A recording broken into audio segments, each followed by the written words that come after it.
for a couple of, the United experience, then going across to Spain and not doing a great job. And Sunderland, of course, took Sunderland down. For relegation. So it's a great redemption story for him. And also the way he's built this team and the way that the team plays. And the key of it to me is the attacking players that work their socks off to get back and defend. We saw that with Ben Rama, Fornals, Joe Bowen, apart from the amazing protection that Declan Rice always gives you. So he's built this team. Okay. It's interesting because Rob talks about the style of play.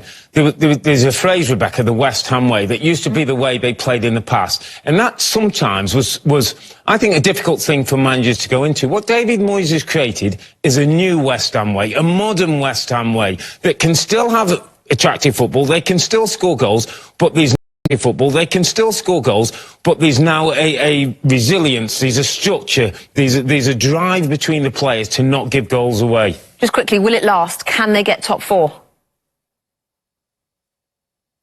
Biggest pause of the day. Biggest pause of the day. Romantic. Probably not. Europa League might hurt them. Agree?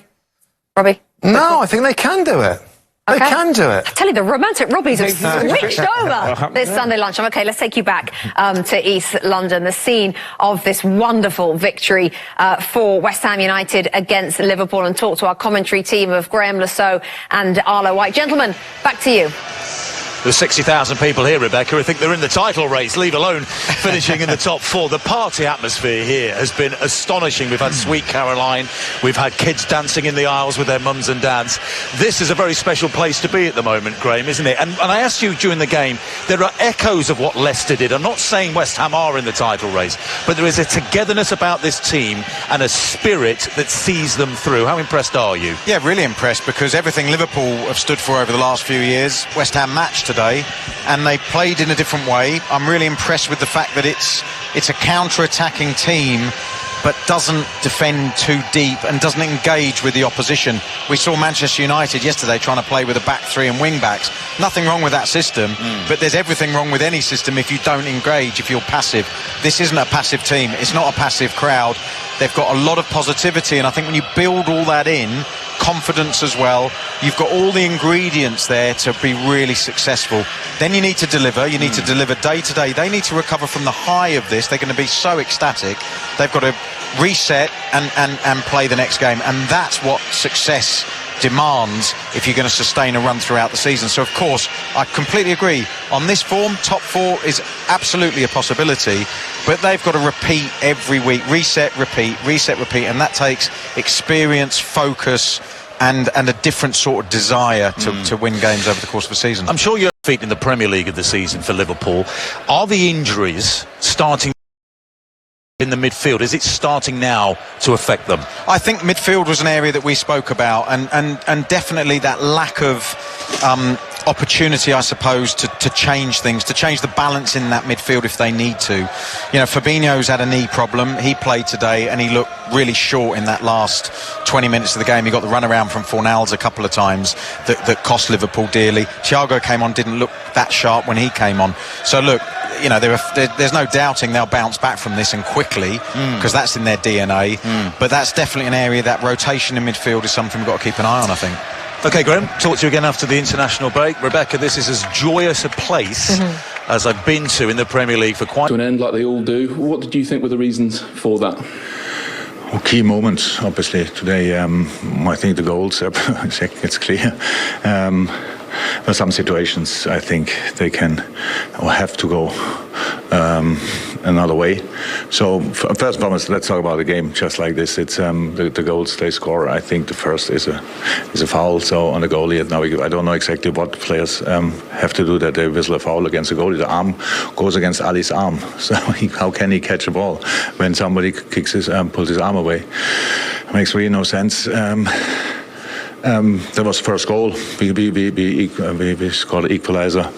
Are fully in control of the game. Nothing really happened. They only went for a counter, which we didn't allow in the first half, and set pieces, which we didn't allow too many in the first half as well. One too much, maybe. Second half, we didn't play as clear anymore as the first half. So over the whole 90 minutes, I would have wished, or 95 minutes, I would have wished that we are more clinical or ruthless in the last third. We didn't have enough finishes really over the whole 95 minutes for the percentage of possession we had. So that's then counter-attack. They do well in these situations. They have quality in the situation. And then, of course, the second set piece, which we concede, is a great set piece, I have to say. And is, in the end, very difficult to defend when the ball is taken that well. But I said, the 1-0, I really, it's, how can that happen? I just don't know it. It's then the typical excuse, probably, that the VR says it's not clear and obvious. I don't know what you need in the situation, and I don't know what about the Hendo situation. I saw them now back, Cresswell. Not sure I will use the right vocabulary, but for me that's a reckless challenge. And even when he touched the ball before, I really don't know. You cannot go like this. Everything can happen there. And then you say, but he touched the ball before. Yeah, but you have to control your body. So two situations, obviously, that were influential in the game, let me say like this, but in the end, West Ham fought for the 3 points. They are not responsible for the decisions the ref made or the VR made, and so they won the game, and that's it. How difficult are their corners to defend anyway? And I suppose particularly with the first one, is there any more your defenders can do to sort of clear the area around Alisson? Is there any more Alisson himself can do? There was no player of us there, but there were only 2 players of West Ham. We cannot clear them. If the goalie takes them and puts them away, then it's probably a penalty. So what can he do? That's why the goalie is protected in moments. So, and now if a player goes up in the air and arm, that's of course it's not important, but for a goalie it's obviously an important piece of the body, and if that is knocked away, how can he make it safe? I know people will say, oh God, he's looking for excuses. I'm not. It's just I'm completely calm. I accept. I don't think we are too good to lose football games. No, today we lost it. That's not nice, but I accept that, obviously. But when we speak about the situation in the game, then in moments you just need